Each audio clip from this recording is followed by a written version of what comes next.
Capítulo 13.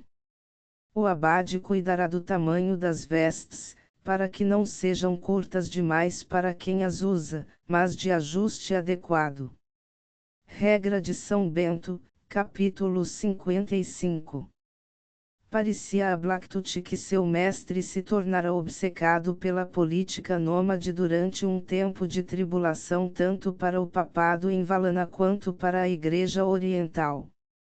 Embora ele pudesse estar em constante correspondência com os cardeais orientais que participaram da eleição do Papa Eamon, ele estava, em vez disso, convidando Halterbrand dos gafanhotos a entrar em Valana com todos os guardas que quisesse trazer para se encontrar com o Papa. O propósito era óbvio. O cardeal era acusado de favorecer a candidatura de Churosligan, da Horda do Cão Selvagem, em detrimento da do Charf de Guerra dos Gafanhotos. Para estabelecer uma postura neutra, Bramponi convidara Halterbrand para conhecer o Papa antes de convidar Gan. Ele deixou as proximidades imediatas do Papa para cavalgar pelas planícies acompanhado por apenas um policial de aparência mansa, em vez de seu habitual e feroz guarda-costas, para encontrar o Charf de Guerra dos Gafanhotos, embora o Papa certamente precisasse dele por perto durante tempos tão conturbados. A admiração de Blacktooth pela coragem de seu empregador crescera, mesmo enquanto ele alimentava suspeitas temperadas com fantasia sobre a lealdade do secretário ao Papa e suas percebidas atividades de armas para os mal-nascidos. Este é o mundo, ó Santo Isaac Edward Leibowitz, que abandonei como seu monge. E onde estou agora? Ele foi cedo com Voschin ao local que Bramponi havia designado para o encontro deles após o retorno das planícies, e lá viram o substituto de Aedrea como mensageiro de Nova Jerusalém já parado na rua. Agora que Blacktooth havia aprendido, tanto oficialmente pelo cardeal quanto diretamente por Aedrea, algo sobre as trocas entre Nova Jerusalém e a ala secreta da SEC, ele e o machado foram apresentados ao lado da colônia. Blacktooth assumira que todos os espectros eram normais em aparência. O lado parecia normal, se visto à distância sem nada por perto para comparação. Mas quando ficava ao lado de outro homem em uma multidão, ele tinha cerca de 1,3 de altura e provavelmente pesava o equivalente a 2,5 homens. Por 3 vezes Blacktooth observou o gigante, cujas mãos pareciam desproporcionalmente delgadas, bater as carteiras dos transeuntes antes de atravessar a rua para alertar o gigante: se você fizer isso de novo, eu conto. O lado levantou pela cabeça com uma daquelas mãos longas e finas, o polegar esmagando sua têmpora de tal forma que ele quase perdeu a consciência de dor. Voschin escorregou por trás dele e fez algo em seu joelho que o fez soltar o monge com um uivo e sentar-se no pavimento, segurando a perna. O machado parou na frente dele e pressionou uma espada contra seu nariz, achatando-o: se fizer isso de novo, eu mato. Eu não te reconheci a princípio, cantou o gigante, com uma voz de um contralto surpreendente para o velho guerreiro diminuto.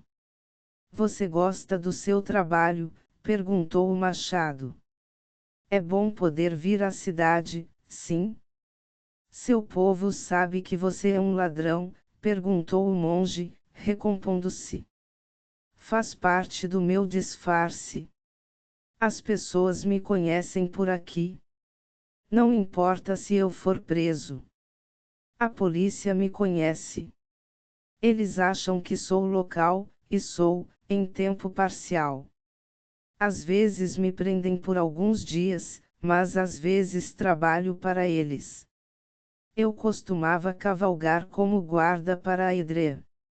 Este lugar é onde nos encontrávamos antes de ir para casa. Sua Eminência sabe de tudo isso. Devo encontrá-lo aqui. Ele virá na carruagem do nômade gafanhoto. Eu odeio nômades. Você parece um nômade para mim, e você me chamou de espectro. Nim me enfrentou seu olhar carrancudo.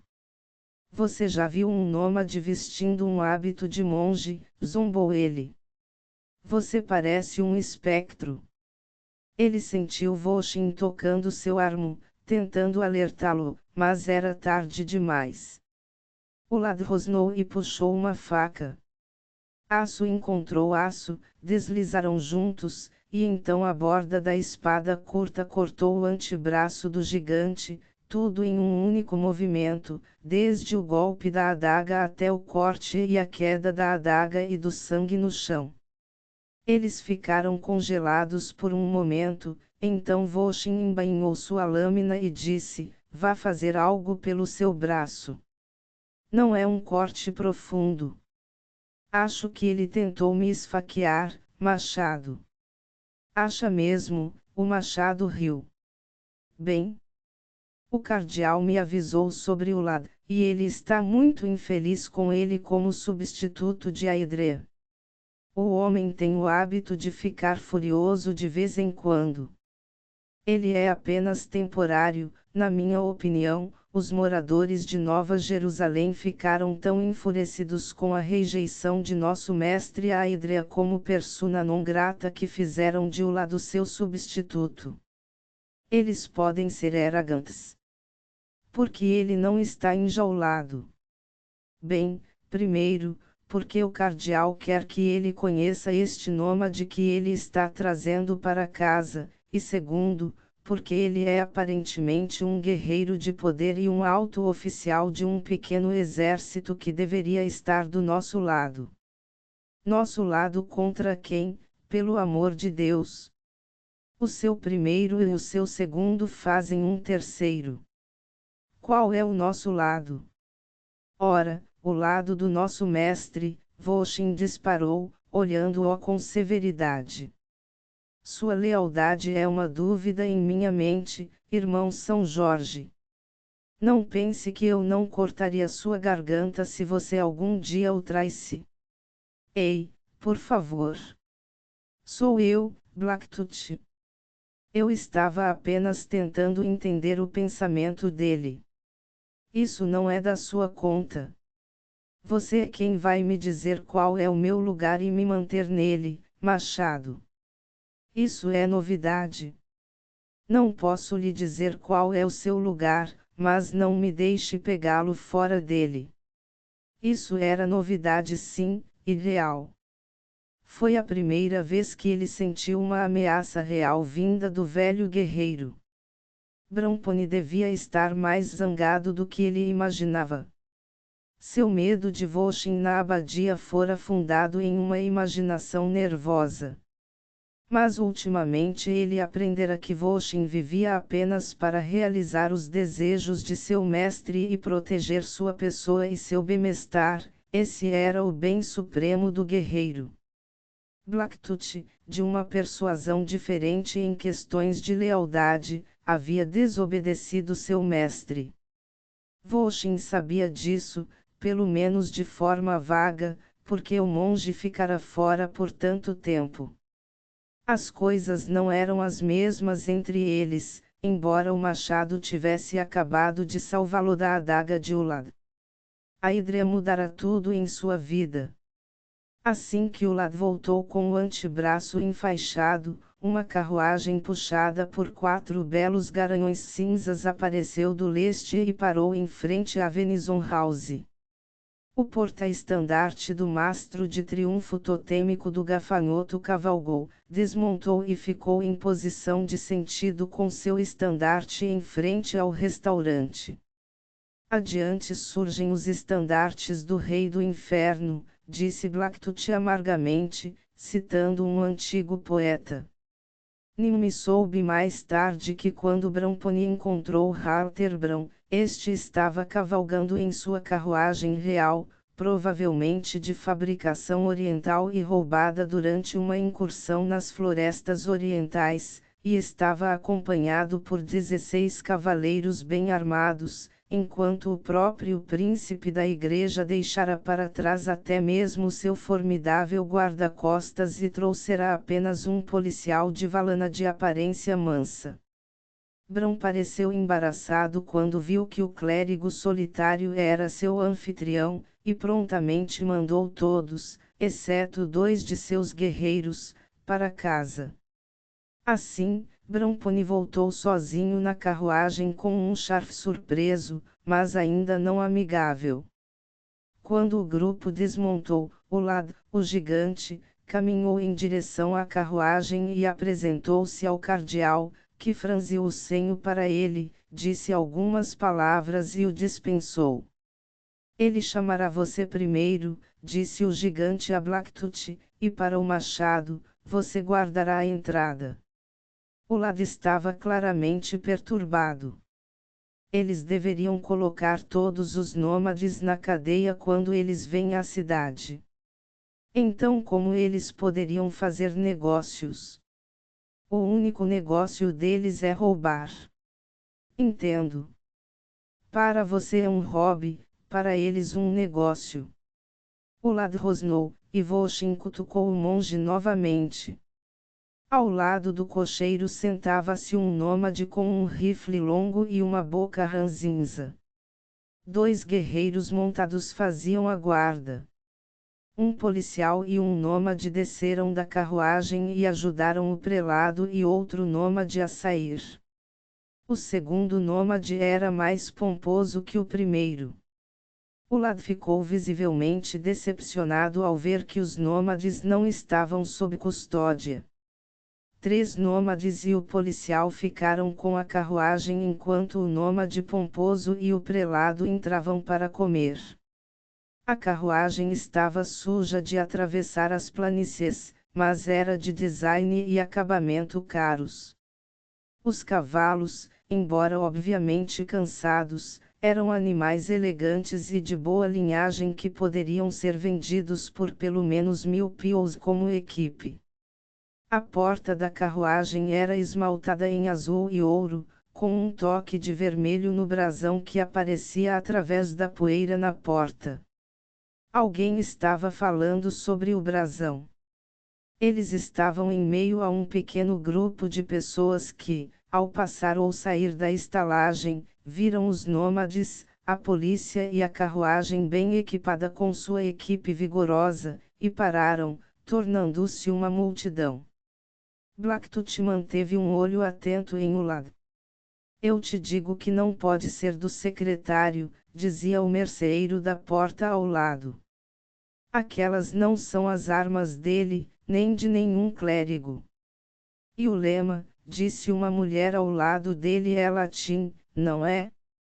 Quando o merceeiro deu de ombros, ela se virou para um frade que saíra da estalagem e estava olhando para a carruagem. Não é latim, padre. Na verdade, não é? Não pode ser nômada, disse ela. Não, é uma língua da igreja, com certeza. É inglês. O que diz? Estou fora da escola há 20 anos, disse o clérigo. Ele se virou para ir embora, mas parou para acrescentar, diz algo sobre fogo, no entanto. E aquele é o cardeal Bramponi lá dentro, então é melhor vocês irem embora. Vá o senhor, padre. Eu moro aqui. Talvez o Papa esteja começando seu próprio corpo de bombeiros, disse um estudante de Saint Stano que acabou por ser a Berlota. O próprio Blacktooth os esclareceu. O lema diz, eu ateio fogos. É a heráldica de um Sharf de guerra gafanhoto. Vejo você mais tarde, disse ele ao seu ex-colega de quarto, deixou o grupo e foi ficar perto da janela. Dentro da taverna, o cardeal compartilhava uma refeição com os oficiais nômades. O prato era frango cozido com ervas servido com uma cerveja local. Os nômades famintos foram educados o suficiente para não desprezar a falta de carne bovina, mas rasparam cada traço de verde da carne. Bram continuava um monólogo que iniciara na estrada, mas o cardeal viu seu secretário na janela e acenou para que entrasse. Blacktooth entrou e encontrou seu mestre sendo assediado teologicamente por um Sharf ofensivo nos termos mais rudes. O pai da mãe de Deus é também seu filho e seu amante, dizia o nômade. Ele semicerrou os olhos em direção à janela e fingiu não estar observando o cardeal. É assim que nossos vejos explicam. O cardeal deu outra mordida no frango e mastigou vigorosamente enquanto olhava para Bram. Você ouviu o que eu disse? Não, mentiu Bramponi. Diga de novo. Seu dialeto gafanhoto era adequado, mas ocasionalmente ele olhava para Blacktooth em busca de apoio. O pai da mãe de Deus é também seu filho e seu amante. É assim que o espírito do urso gafanhoto vê também. Exatamente. Bramponi mergulhou a coxa de frango no molho e deu outra mordida. Halter Bram estava tentando antagonizá-lo da maneira mais óbvia possível. O Sharf endireitou-se e franziu o senho. Exatamente. Você concorda? Exatamente significa que ouvi o que você disse, Sharf. Sou advogado, não teólogo. Coma um pedaço de frango. Ele te convida para comer um pedaço de frango, disse o monge, percebendo um uso do dialeto do cão selvagem. Se você é advogado, por que não me manda prender? Porque não sou advogado de teólogo, e se eu o mandasse prender, você não teria utilidade para ninguém. Ele olhou para Blacktooth, que assentiu. Apenas ocasionalmente ele precisava esclarecer o que estava sendo dito. Você é o advogado do Papa. Exatamente. A carne branca está seca. Prove a escura. Jesus é o amante de Maria. O cardeal Bramponi suspirou com desgosto e começou a usar seu osso de frango para batucar na mesa. Por que você quer arranjar briga comigo? Eu digo coisas feias sobre o céu vazio ou sua mulher do cavalo selvagem. Você disse uma vez. Em um fogo de conselho sagrado.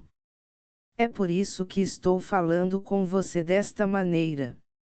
Você tentou afugentá-la, e seu fantoche cristão matou os padres dela. Bramponi suspirou.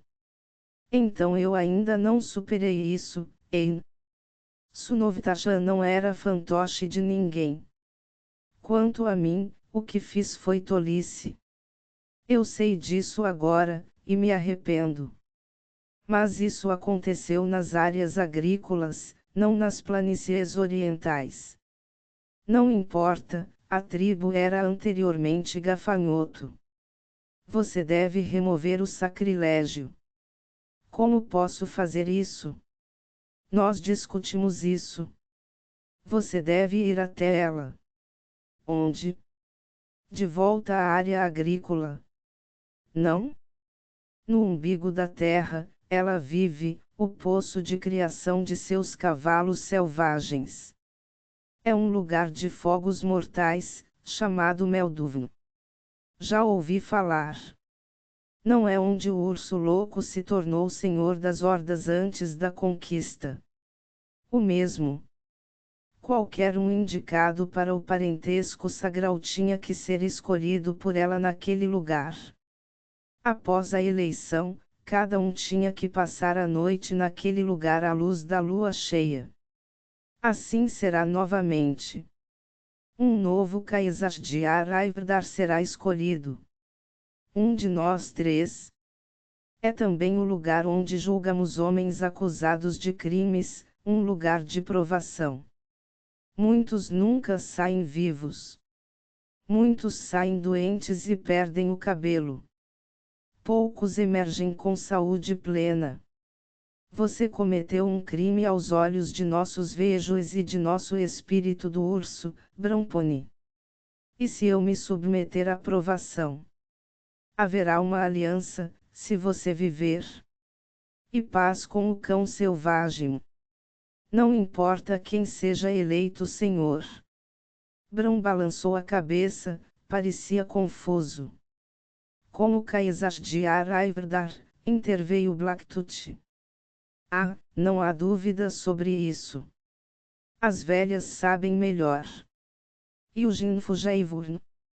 O cardeal falou com Nimue em Rockmore. Explique cuidadosa e educadamente ao Sharf que sua santidade é o sumo sacerdote de toda a cristandade, e que a imunidade diplomática, que ele tem praticado comigo, não cobre o crimen laesae majestatis. Então diga a ele para refrear a língua diante do Papa. Halterbrand era um nômade poderoso, quase do tamanho de Shurgan, mas talvez mais magro. Sua linguagem corporal tinha poucas palavras. O sotaque predominante era a força, uma força preparada para saltar sobre você, seja para um abraço caloroso ou para matar. Todos os seus músculos pareciam retesados dessa forma. Nervosamente, Blacktooth traduziu a mensagem de Bramponi. Por um momento, o Sharf olhou-o com raiva. A linguagem corporal dizia mate o mensageiro, mas então ele se voltou para o cardeal e assentiu bruscamente.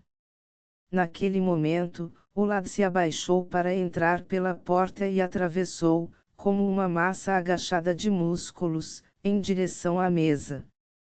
Bramponi mandou Blacktooth embora no rastro de Ulad. Ulad, o monge presumiu intuitivamente, deveria discutir assuntos que não eram para seus ouvidos, pois Bramponi precisava de um intérprete mais do que nunca, porque o gigante Gene falava apenas Ouzark do Vale e um pouco de Rockmore. Provavelmente Ulad estava lá para discutir armas com o Sharf gafanhoto, e Bramponi teria que ser o intérprete para ambos. Temporariamente dispensado, ele seguiu para casa, acompanhado por Aberloth, a quem não via desde a eleição. Escute, ouvi dizer que haverá um cisma, talvez até uma guerra. O que você acha? São precisos dois para fazer um cisma ou uma guerra. Quem você tem em mente para a guerra? E por que me pergunta? Você trabalha para o secretário, que provavelmente também não saberia responder à sua pergunta. Por que você não pergunta a uma mulher vejoes? Não conheço nenhuma, e você? Ainda não. Quando? Ouvi dizer que seu cardeal está pensando em partir para a terra dos nômades. Blacktooth lançou-lhe um olhar desconfiado. Todo mundo parecia saber mais sobre os assuntos de seu empregador do que ele. Onde você ouviu isso? De um homem que saiu da estalagem pouco antes de você. Blacktooth se preocupou. Bramponi fora descuidado o suficiente para deixar que sua conversa com Halterbrand fosse ouvida por outro cliente que entendesse a língua nômada. Mas não havia mais ninguém visível da mesa deles. O segredo foi revelado, perguntou Aberloth após um momento. Não sei. Tenho a sensação de que serei demitido, mais cedo ou mais tarde. Pelo cardeal. Por quê? Lembra da pessoa que te devolveu meu rosário? Blacktooth não disse mais nada além disso, mas seu amigo observou seu rosto, viu um rubor e não fez mais perguntas. Ele se virou para esconder um riso com a mão, depois perguntou, o que acontecerá com você então, Nimue? Não sei. Tenho uma grande dívida a pagar. O que diabos você está fazendo fora da escola? Não faço cursos durante o verão. Gosto de viajar. Para onde planeja ir? Para onde o cavalo me levar? Sem rédeas, sabe? Você apenas chata o animal quando ele para pastar com muita frequência. Certifique-se de escolher o cavalo certo, seu idiota, ou ele o levará para o seu local de nascimento. Ele apontou para o leste, em direção às planícies. Aberloth riu e seguiu sozinho. Passaram-se 2 dias antes que Halterbrand fosse admitido em uma audiência com Sua Santidade. Durante a ausência do cardeal Bramponi da Cúria, o Papa anunciou uma data para seu retorno a Nova Roma. Se o chefe da SEC se sentiu ofendido por ter sido deixado de fora do processo de decisão, ele pelo menos tinha um álibi para a má decisão. O Papa planejava uma partida muito antecipada. Não houve comunicação com Texarque sobre o assunto.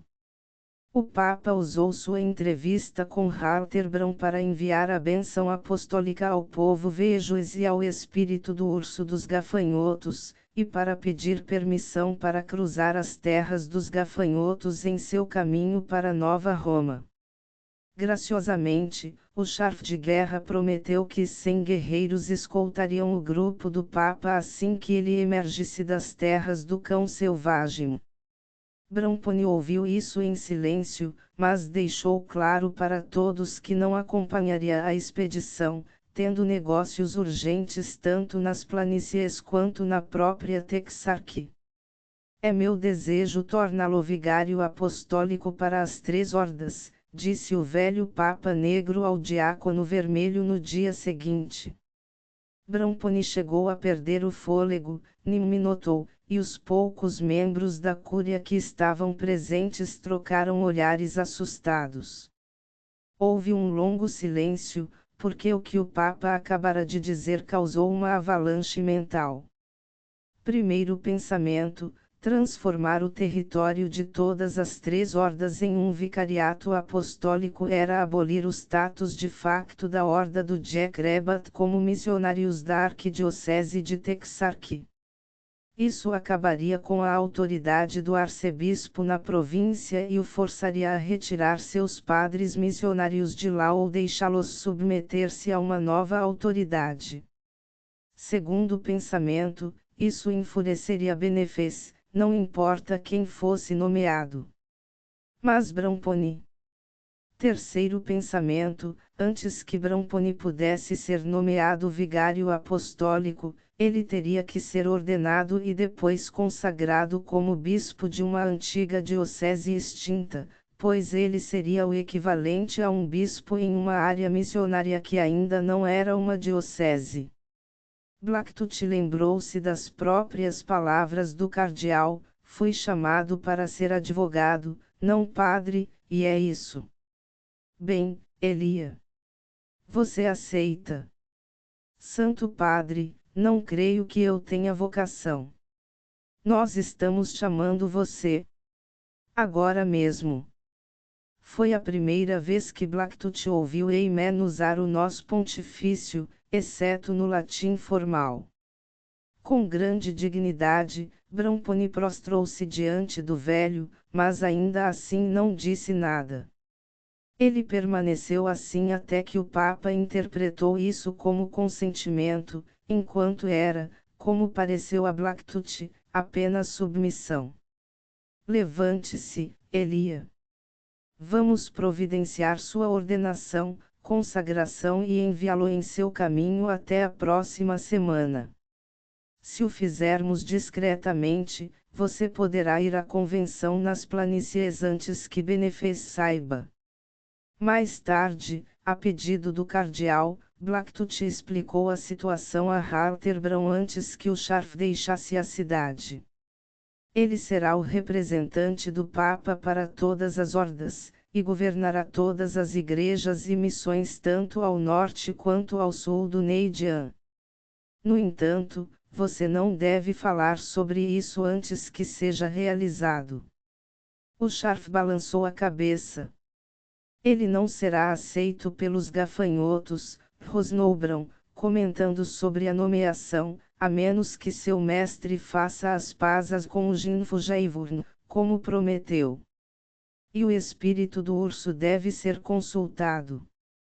Parece, disse Bramponi, quando Blacktooth transmitiu o comentário ao seu empregador, que desde que cometi o erro de denunciar o discurso de Yordin, tenho sofrido emboscadas de surpresas desagradáveis, nem todas vindas de meus inimigos. Você não está surpreso, Nimue? Não totalmente, já que eu mesmo proporcionei uma surpresa desagradável.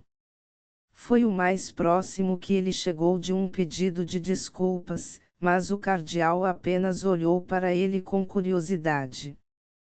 A atitude do monge em relação a Bramponi fora manchada por suspeita, mas não a ponto de duvidar que os atos de seu amigo, o Papa Eamon Speklebard, fossem inteiramente inesperados pelo cardeal.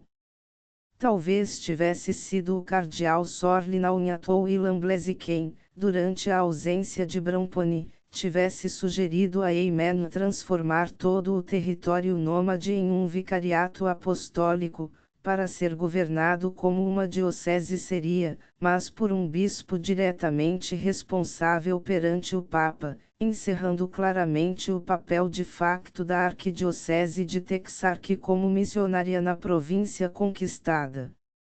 As igrejas em toda aquela província eram agora chefiadas por missionários nomeados pelo cardeal Orion Benefez, mas de forma alguma a província fora adicionada à diocese de Texarkana. A maioria de seus primeiros padres fora de capelães militares.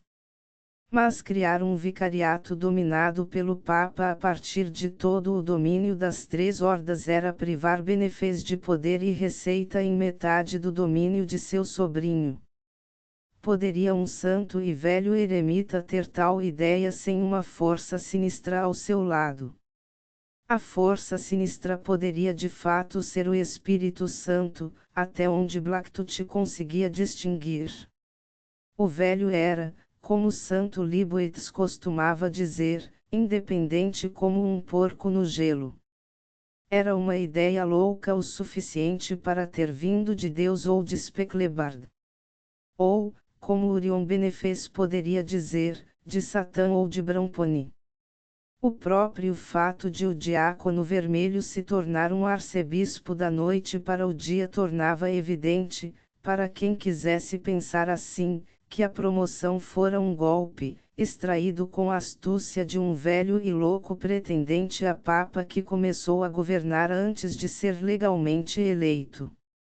A ordenação de Elia Bramponi como padre e a consagração como bispo de Palermo foram conduzidas em cerimônias secretas nas quais ninguém foi admitido, exceto os participantes. Nem o mestre de Blacktooth mudou sua maneira de vestir ou usou um anel de bispo até que estivesse pronto para deixar a cidade em direção às planícies, um pouco antes da partida do próprio Papa para Nova Roma. Ficou claro que Philip e Orion Benefez permaneceriam ignorantes sobre o novo posto e cargo de Bramponi até que sua aceitação pelos nômades de todas as três hordas como o líder espiritual dos cristãos nas planícies e na província tivesse sido estabelecida. Não há dúvida de que eles saberão disso, Nimue, disse-lhe o cardeal. Mas apenas o Papa os informará oficialmente, e quando ele estiver pronto para contar. Agora tenho uma nova tarefa para você. Você verá que seu predecessor assumiu seu cargo temporariamente. Vou visitar primeiro Jurgan, depois Halterbrand. Entregue minha mensagem escrita ao prefeito de On em Nova Jerusalém, entre outras coisas, ela apresenta você. Diga a eles que o cardeal Sorlinaugnat ficará, por enquanto, encarregado da secretaria. Diga a eles que o lado está fora de controle e deve ser substituído. Se eles insistirem em saber por que recusei lidar com a Idrea, suponho que você terá que dizer que ela se tornou íntima demais com o clero. Sinto vergonha, milord. Que tal contrito? Não importa. Faça o seu melhor para apaziguá-los. Aprenda ao máximo que precisar saber sobre Nova Jerusalém. Ao longo do caminho, deixe que Voshin o informe sobre o que vai acontecer. Essas coisas são secretas no momento, embora estejam se tornando menos secretas a cada dia. Você pode, ou não, continuar trabalhando na secretaria para o cardeal Naunhat. Você pode se reportar a ele, se desejar. Se ele não encontrar utilidade para você, ele dirá onde me encontrar, ou você pode voltar para sua namorada em Art Hollow e talvez encontrar um lar na colônia. Ou você pode ir implorar para que o aceitem de volta na abadia, ou se tornar um eremita. Não quero vê-lo novamente a menos que até que este apego tenha ficado para trás. Eu esperava ser demitido, milord. Eu não obedeci. Veremos como as coisas correm para você. E o machado vem comigo. Junto com todos os 6 homens do cardeal Ri, e alguém da outra ala Elkin, creio que você o conhece. Eu não sabia que ele era da outra ala. Pensei que fosse apenas um recepcionista. Segurança máxima, e também um lutador quase no nível de Voshin. Ele esteve na abadia de Liboetz uma vez. Você levará muita bagagem cara, uma caravana de 12 mulas, mas isso será responsabilidade de Ulad Elkin. Quando for seguro, eles podem deixar você, Ulad e o machado cavalgarem à frente da caravana e encurtarem sua jornada. Arrume seu hábito e use outra coisa na trilha. Você pode colocar seu hábito novamente quando chegar. Nimue, estou confiando novos segredos a você. Serei cuidadoso. E o senhor, milord? Eu vou à convenção de todos os xamãs das hordas, de todo o povo Vejoes e do espírito do urso. Espero, com a ajuda da loucura sagrada e do padre Elaiden, ser admitido como um observador xamã cristão e explicar meu novo papel. Halterbrand tentará mantê-lo fora. Claro, mas os Jackrabat vão querer ouvir o que tenho a dizer, porque serão os mais afetados pela transição. Bron não consegue reunir uma maioria. Sua avó talvez pudesse, mas ela não o fará. Dependendo do que acontecer, posso seguir para Nova Roma depois do Papa, ou até para Texarkee. Adeus agora, Nimue. Eu o abençoaria, mas você me ouviu dizer que não tenho vocação, e no entanto aqui estou, um pretendente.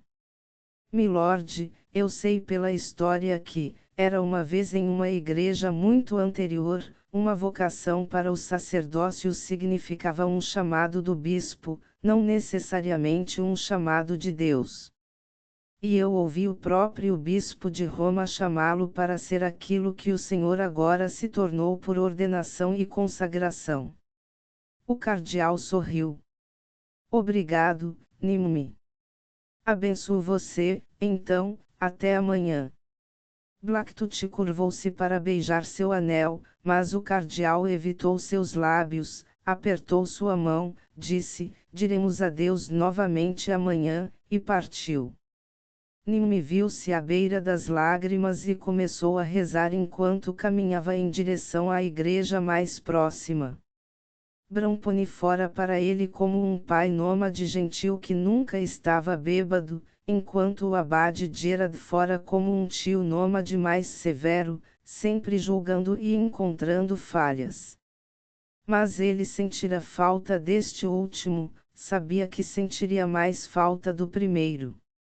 Sabia também que amar as pessoas era uma forma de amar a Deus, mas que estar apegado ao amado não era apropriado para um pobre monge, e sim evidência de mundanismo ou ilusão. Não era errado amar, mas era errado estar apegado ao amado, pois sempre vinha a angústia de se desapegar de todas as coisas impermanentes. No dia seguinte, ele havia se recuperado o suficiente de seu lapso de mundanismo ansioso para pensar em seu antigo colega de quarto e, então, persuadir confiantemente seu amado, e possivelmente amaldiçoado, cardeal a entrevistar a Berlotte, que, como amigo do falecido Jaezes, poderia servir bem como um emissário da SEC para a família do estudante morto e ajudar a convencer o conselho governante de que ninguém havia exposto Jaezes como um espectro até que a polícia soubesse disso após sua morte. Havia suspeita de ambos os lados, na relação entre a colônia e a secretaria, que agora seria administrada temporariamente pelo cardeal Sorlinaunhat, e Bramponi concordou que algum gesto de reconciliação era aconselhável. Mas isso seria mais uma pessoa que sabe sobre os armamentos, Nimue. Então acho que não. Foi a primeira vez que Bramponi mencionou o assunto das armas para ele. E ele não o teria mencionado agora sem perceber que o monge já sabia através de seu contato proibido com a Edre. O senhor realmente acredita que o segredo está a salvo de Texarkee, milord? Não, é apenas possível minimizar o conhecimento deles. Eles sabem que a colônia Glenn está lá. Eles sabem que está bem armada e que eu tenho ajudado. Espero que seja tudo o que saibam. Eu apenas riso para que o segredo, como você o chama, esteja temporariamente a salvo do Papa. A observação causou certa surpresa ao monge. Em primeiro lugar, nada estava a salvo de Eyman Specklebard, mas sua surpresa deveu-se mais a um cheiro de traição nas palavras. A surpresa foi devidamente suprimida e, após mais algumas discussões, o cardeal concordou em ver o estudante, e então Blacktooth partiu para buscá-lo antes que ele iniciasse outra jornada. Dizem que as montanhas lá são maravilhosamente frescas no verão. Você ganha um cavalo grátis para montar. Conhecerá a família de Jaezes. Aprenderá uma habilidade novinha em folha. Tipo o quê? Manter a boca fechada. Para que serve isso? Você viverá mais tempo como agente secreto. A Berlotte caminhou com ele até a secretaria. Bramponi estava saindo pela entrada principal. Ele cumprimentou seu assistente e seu jovem amigo dizendo a Berlotte: estudante da faculdade, me disseram. E o que você acha da nossa cidade e de suas jovens senhoras? A Berlotte respondeu rápido, e o monge sentiu seu rosto arder. Bem, quando Blacktooth e eu passamos pela delegacia no mês passado, vimos um cadáver pendurado lá, com os pés na altura do rosto e um cartaz amarrado aos tornozelos. Blacktooth leu o cartaz. Por coitos interruptos era o que dizia. Tenho medo das jovens daqui. Bramponi olhou para ele em fingido desânimo. Você acha que a força policial de Valana é um braço do papado? Teologia não é o meu forte, Vossa Eminência. Ou o papado é uma parte da polícia, talvez. Certamente não tive tal ideia em mente, milord. A Berlotte estava começando a ficar pálido. É claro que teve, e ainda tem. Em Texarkee, a prefeitura faz parte da polícia. As cidades são bem diferentes nesse aspecto. A Berlotte flertara com o perigo e estava ficando assustado. Bramponi o encurralara em um canto e o pressionava por um comentário. O estudante brincalhão estava, afinal de contas, falando com um príncipe da igreja. Na verdade, acho que o cartaz dizia, enforcado por impudência a um prelado. Peço desculpas, milord. Eu não tenho o seu perdão. Consiga o seu próprio. Bramponi sorriu-lhe de forma consoladora, depois balançou a cabeça para Blacktooth. Você realmente acha que este homem é confiável? Com certeza, Vossa Eminência. Tudo o que você precisa para a viagem está pronto no estábulo. Pegue seus papéis no escritório. Use roupas civis até chegar à colônia. Depois que o lado for substituído e o conselho estiver satisfeito, seus laços com a secretaria continuam apenas se o cardeal Naunhat precisar de você. Vou para o leste encontrar Shurgan, Halterbrand e um Sharfjack Rebat que ainda é um estranho para mim. Não há como saber quanto tempo ficarei fora. E depois, milord? Você está livre até ouvir de mim ou do cardeal Naunhat. Ou do seu abade. Adeus, Nimue. Que Deus o ame. Blacktooth pensou sobre isso mais tarde. Ele esperava ser demitido.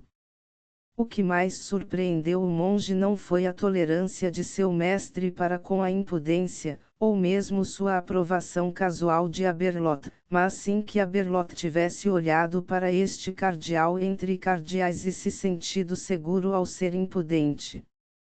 O estudante costumava ter um bom instinto para o público. Aberloth captara a aura da personalidade não hostil de Bramponi, sua personalidade transparecia através do manto vermelho. Blacktooth já vira isso antes e sabia que a aura era enganosa. Bramponi não desperdiçava hostilidade quando atacava. Ele nunca era hostil, exceto para a exibição. Ele parecia estar antecipando o agora das coisas um momento antes de acontecerem, e antecipando com as melhores expectativas. Quando ele esperava o melhor, muitas pessoas detestavam não lhe dar o melhor. Outros que lhe davam o pior costumavam se arrepender, sem muito esforço por parte do cardeal. Ele movia-se facilmente entre um rebanho de pessoas, mas parecia mais um amigável cão de pastoreio disfarçado do que uma das ovelhas, mesmo entre cardeais, a maioria dos quais o superava em muito imposto antes de sua consagração. Ele tornara-se um homem seguro, acessível por cima ou por baixo, ou de forma direta e nivelada. Que papa ele daria, foi o único comentário de Aberloth. Ele olhou para Nimue em busca de confirmação, mas o monge manteve-se pontualmente em silêncio.